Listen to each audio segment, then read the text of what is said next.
Trader Tina here once again from shortmetina.com with a daily recap. I'm going to make this really quickly today. So today is Tuesday, March 10th.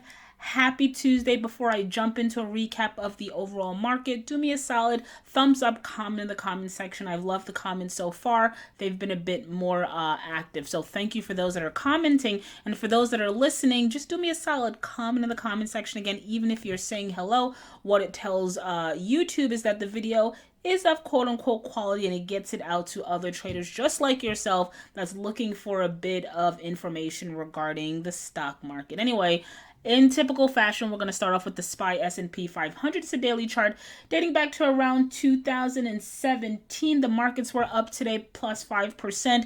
This is a recurring theme, right? The market will be down 5%, then it's up 5%, then it's down 5%. So today, I think the futures were kind of the Dow in particular, I think we had the implied open was around 700 points. And I think when we opened up about 700 points in the Dow. Granted, this is not the Dow, this is the SPY. But nonetheless, the SPY in many respects showed you a similar picture. So we had a nice up day, at least for the first hour. I want to zoom into the hourly to show a picture why it's relatively tough, at least as a swing trader, to trade in these environments. It's probably a little bit more conducive to day traders. Anyway, so this is March 10th, right? We started the day, like I said, we had this little bit of a gap up, and then the second hour of trading, sort of like that 10:30 hour, you can see we had a bit of a sell-off, about 3%. So a lot of traders, including myself, thought that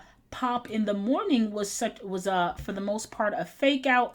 That proved to not be true, at least for today, because after that 2 to 3% downside within the second hour of traded, the market ended up rallying. So support here, we can call that shorter term support or support for the last 2 days of 273 held. We closed at 288.40. So what I'm paying attention to is that 295. I want to say not even 300. Let's say that 293 to 295 level. That is once support. Well, it was resistance for a while, then it became support. Now it's resistance again. Let me switch back to the daily so you can see. So going back about 2 years, that 293 to 295 level in many respects served as resistance. It served as resistance here, here, here, here. Then around these shaded highlighted areas, it was support. Again, we broke through that, and now we're back testing it once again. Will serve as resistance. So we closed relatively strong, but that doesn't mean anything because, again, you've had like these gap ups and gap downs for the past 2 or 3 weeks. So the fact that we rallied 5% today doesn't really give me an indicator on how the market wants to open up tomorrow. We can open up, or we can actually open up down like we saw on Monday or given any time last week. But an important level to pay attention to, in my opinion, is that 293 to 295 level of resistance. If we can actually get back up there and remain above there, for me, that's a good sign that we've bottomed and the market is ready to do its thing. If not, again, I'm paying attention to support down here of around 260, and obviously what happened in 2018 when the SPY got to a low of 234. I know I'm all over the place, but what I'm saying, if I can wrap up, is the day that the market was up 5%. Hard to actually, I don't want to say predict, but based on what happened in the 10:30 hour when we saw the market pulling back around 3%, I thought the market was going to sell off again. It actually reversed course up 5%. Does not mean for me that the market is going to be up tomorrow because, again, as we've seen in the past 2 weeks, we've had these days where we gap up and gap down by like an extreme measure. So what I'm going to do is I'm going to rely on my charts, and I'm going to go back about 3 years, 2017, and I'm going to focus on a significant level. That level is 293 to 295. It has acted as a quote-unquote pivot for a very long time. Right now, it is resistance. If we can get above there, for me, that is a good sign we have bottomed. If it has a difficult time actually surpassing that, then I would say we definitely have to pay attention to longer term support of 260 because at that point, it's definitely in play. Hope that makes sense. Comment in the comment section. If it does not, comment in the comment section. What else? All right, we have the IWM similar story daily chart. While it was down the most yesterday, it's actually up the least today. It's up about 3%, but I guess a lot of us will take it. Closed at 134.45. So it's essentially right above this longer term support level or secondary support level of 133 to 135. So for me, as long as it can stay above there, that's actually good. There's a really good shot we're going to get to like 144 or 145. If it cannot sustain that and we open up once again extremely down tomorrow, then again that 2018 low of around 125 needs to remain in play. Do I think the selling is over? Honestly, I don't know, but I have a feeling that we have not capitulated as of yet, and I'm sort of waiting for that. I think folks are still rushing and running to buy sort of that dip. People still think it's a buy the dip type of environment, and it just might be. But for me, my cue to go long, and I'm getting there. I'm getting to that point where I feel comfortable taking positions here or there. I just want to have one more day of extreme selling to keep investors or traders on their toes. Once we get that, for me, that's going to be a safe sign that it's probably time to start re-entering the market. That, and if again we get to an extreme and maybe hit that 2018 low. If we get to that 2018 low, I'll bet that more than likely we'll get the bounce. All right, hope that makes sense. What else? All right, and so we have ticker AIM daily chart. So in typical fashion, or sometimes what I do is I want to continue or follow up with some of the stocks that I've reviewed the previous day. Hence, ticker AIM. It was a runner yesterday. Stock was up north of 200%. It actually had movements in after hours. I think it was up to an additional 10%. And so it had all the ingredients or the elements of a stock that was going to actually continue its run. Long and behold, today it was actually selling off in pre-market. The open, we actually opened down, right? We opened up today at around 525, whereas we closed yesterday at 610. That should have signaled to you that today perhaps would have been a down day. We topped again at 575. Low clocked in today at around 371. We closed at 375. Not sure what's going on in after hours, but just based on this and the fact that we're off north of 40% on the day, it's setting up as though tomorrow might actually be more selling despite us being down about 38%. Pay attention. Be mindful that there's this gap here of around 206 that needs to be filled, and gaps generally tend to get filled. I'll be paying attention to that 330 level. If we don't get a bounce there, more than likely we're going to fill this gap. What else?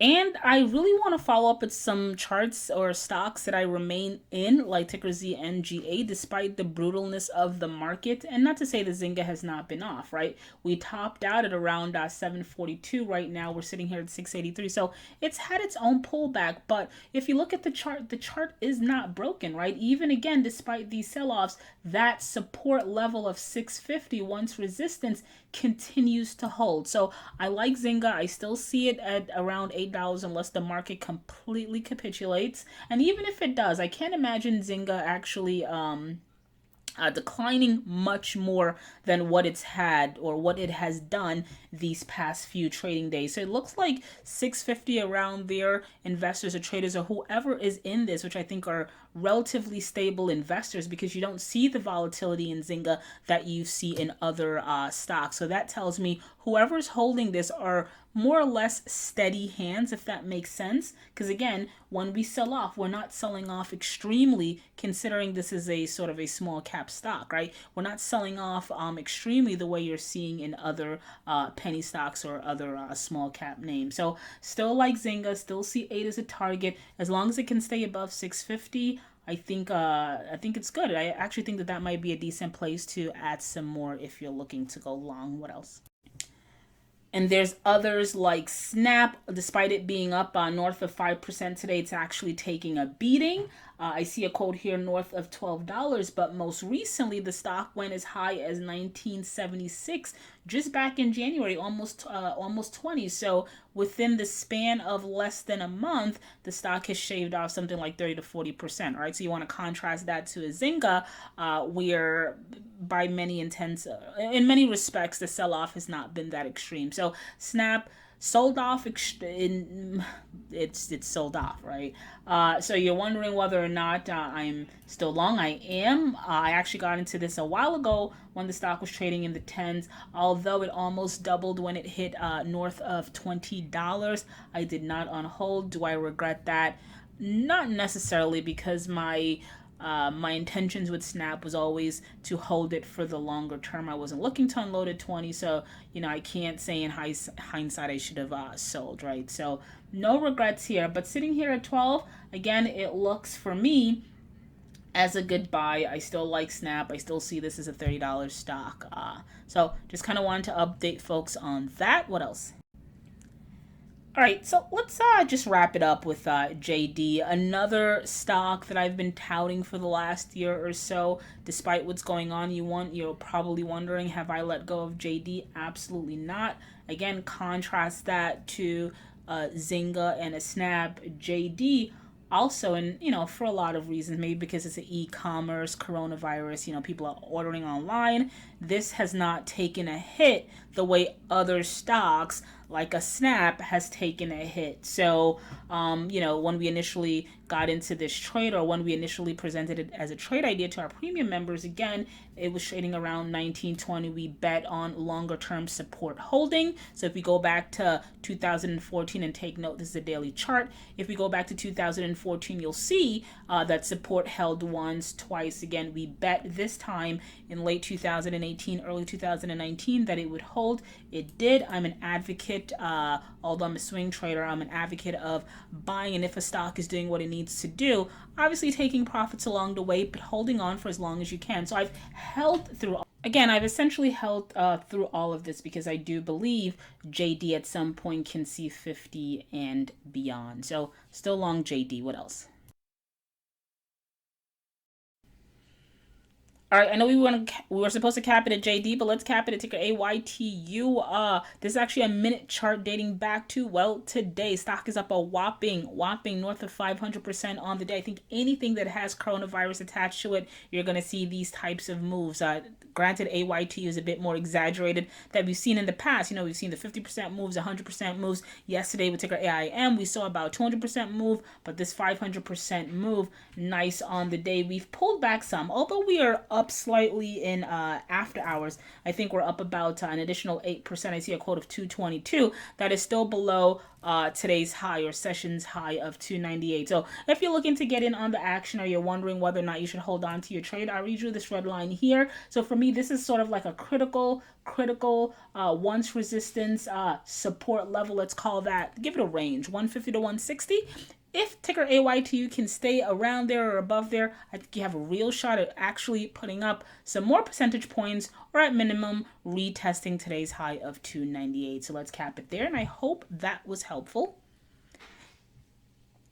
Tina here, once again from shortmetina.com. If you enjoyed any portion of that video, do 3 things for me. 1, like the video and comment in the comment section if you learned anything. 2, I do videos daily. Make sure you're subscribed to our YouTube channel at ShortMeTina. And lastly, my friend, right now on our website, we're hosting a free 14-day trading course. Again, that's free, no credit card required. All we need is your email so we can know where to send the videos to. And they're essentially very short videos detailing a lot of things that I've learned trading the stock market for close to 20 years. If that's something that you're interested in, definitely head on over to our website, shortmetina.com. Sign up, become a member. Thank you for listening, and as always, thank you for the support. I'll talk to you tomorrow.